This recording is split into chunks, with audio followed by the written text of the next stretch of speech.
Hello students, today we are to focus on disaccharide part of biomolecules, chapter number 14. Disaccharides, first of all, what are these disaccharides? Di word is made up of, means ये दो words का बना है. Die means 2 units, saccharide मतलब sugar. 2 unit sugar के बने हो से बना हो या फिर हाइड्रोलिसिस करने पे 2 मॉलिक्यूल दे मोनोसेक्राइड के, सच कार्बोहाइड्रेट्स आर कॉल्ड डाइसेक्राइड्स. जैसे इसमें 3 एग्जांपल्स हमारे सिलेबस का पार्ट है, सुक्रोज, लैक्टोज, माल्टोज, और तीनों का मॉलिक्यूलर फॉर्मूला C12H22O11 है. मॉलिक्यूलर फॉर्मूला सेम है, स्ट्रक्चर फॉर्मूला डिफरेंट है. तो सुक्रोज की अगर हाइड्रोलिसिस करें या तो एसिडिक मीडियम में या फिर एंजाइम, चाहे एंजाइम जो यूज करना है सुक्रेज है चाहे इन्वर्टेज है, दोनों में से एक enzyme eight one time use करना है. हमारे पास 2 मोनोसेक्राइड्स बनेंगे, one is glucose, F for fructose, G for glucose. फिर आया लैक्टोज. लैक्टोज को लैक्टेज एंजाइम चाहिए ताकि वो 2 पार्ट्स में कन्वर्ट हो जाए, और वो 2 पार्ट्स कौन से हैं? Glucose and galactose. जो माल्टोज है वो माल्टेज की प्रेजेंस में हाइड्रोलिसिस करवाता है और दोनों के दोनों मॉलिक्यूल्स ग्लूकोज के देता है. डाइसेक्राइड्स में बी रिड्यूसिंग एंड नॉन रिड्यूसिंग. हमने ये 3 एग्जांपल्स पढ़ी.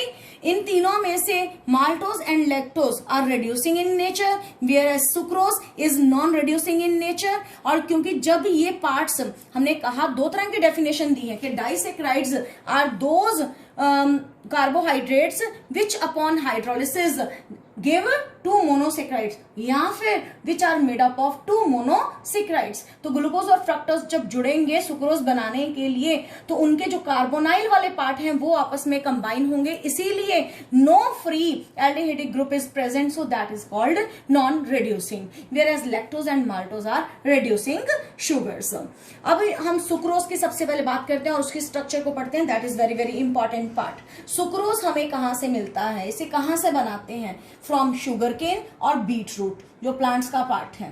और इसकी जब हाइड्रोलिसिस की, हमें इसका पहले एंगल ऑफ रोटेशन आप देख सकते हो +66.5 डिग्री है. तो इस प्लस का मतलब ये डेक्स्ट्रो रोटेटरी है. देन ये टूटा किसमें? हाइड्रोलिसिस के बाद ग्लूकोज, और glucose is also dextrorotatory in nature, whereas fructose is laevorotatory in nature. और दोनों का अगर हम मिक्सचर की बात करें तो मिक्सचर में कौन ज्यादा डोमिनेटिंग प्रॉपर्टी अपनी शो कर रहा है? दैट इज माइनस वाला.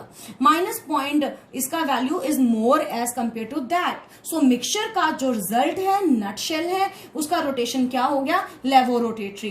तो ये था डेक्स्ट्रो रोटेटरी जो रिएक्टेंट, और प्रोडक्ट बन गया लेवो रोटेटरी. ये जो कन्वर्जन हुई डेक्स्ट्रो रोटेटरी से टोटली क्या बन जाना? Laevorotatory. That process is called inversion of sugar, and the mixture formed is called invert sugar. This invert sugar is more sweeter than sucrose but less sweeter than fructose. क्योंकि जो इसका resultant आएगा वो तो सारा इसको minus करके देख लीजिए, वो कम आएगा वैल्यू, और वो वैल्यू और इसको भी कंपेयर करोगे that value is more. So fructose जो है वो is more sweeter than invert sugar, whereas sucrose is less sweeter than invert sugar. तो इस तरह से हमने सुक्रोज के बारे में ये पढ़ा. इन्वर्जन ऑफ शुगर क्या है, इन्वर्ट शुगर क्या है. अब हम बात करने जा रहे हैं इसकी स्ट्रक्चर की, कि स्ट्रक्चर कैसे हमने जोड़ के बनानी है 2 मोनोसेक्राइड्स को. तो हम किसकी स्ट्रक्चर पढ़ने जा रहे हैं और कौन सी स्ट्रक्चर पढ़ने जा रहे हैं? हम हेवर्थ फॉर्मूला के बिहाफ पे सुक्रोज का स्ट्रक्चर पढ़ने जा रहे हैं. तो सुक्रोज को बनाने के लिए हमें कौन से यूनिट चाहिए? ग्लूकोज और फ्रक्टोज यूनिट. ग्लूकोज का C1 अल्फा वाला और C2 इसका फ्रक्टोज का बीटा वाला आपस में जुड़ने हैं. हमारा जो रिमेम्बरिंग पॉइंट है यही मेन पॉइंट है, जिसमें हमने अपना फोकस किस पे रखना है कि जब हम ग्लूकोज का हेवर्थ स्ट्रक्चर ड्रॉ करें, जब हम इसका स्ट्रक्चर ड्रॉ करने जा रहे हैं तो ये देखिए हेवर्थ पार्ट, ये ग्लूकोज, कार्बन नंबर 1 इसका यहां पे hydrogen,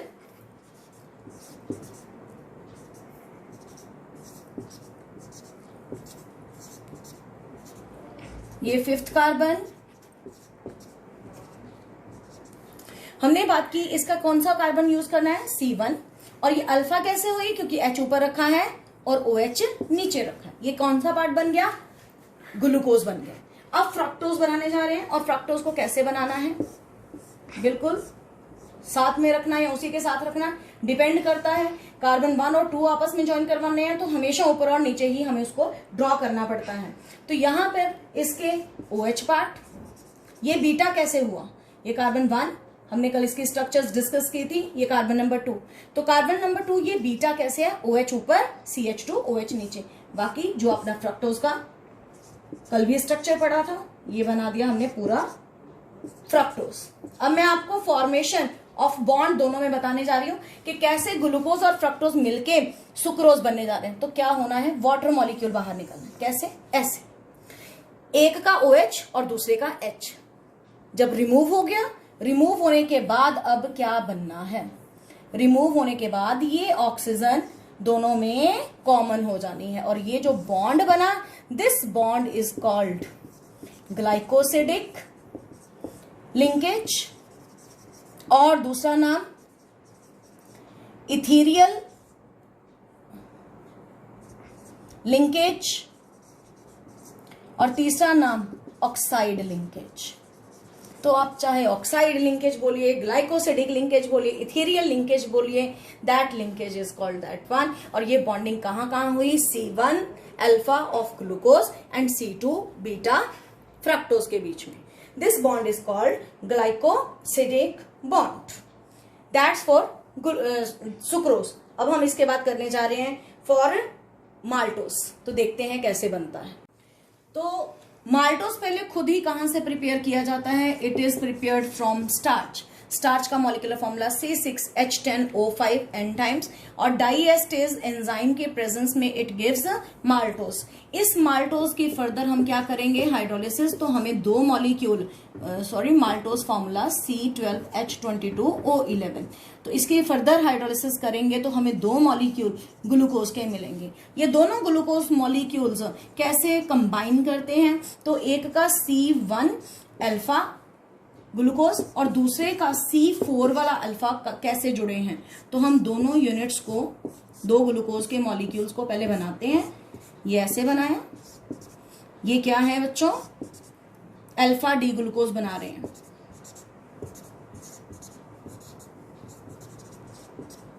plus another molecule, similarly same structure,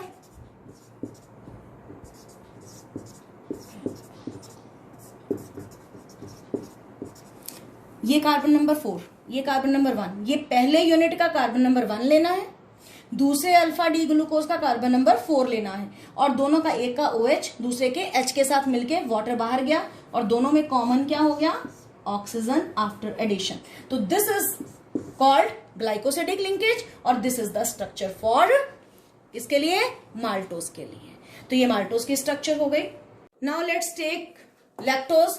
lactose एक रिड्यूसिंग शुगर है, क्योंकि it reduces Tollens and Fehling solution. जब इसका हाइड्रोलिसिस किया, हाइड्रोजन आयन और lactase enzyme can be used to give glucose and lactose which are two monosaccharides.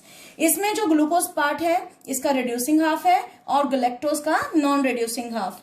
इन दोनों molecules को जोड़ के हमने क्या बनाना है, लैक्टोज। और लैक्टोज कहां पर प्रेजेंट है, इन ह्यूमन मिल्क और काउज मिल्क।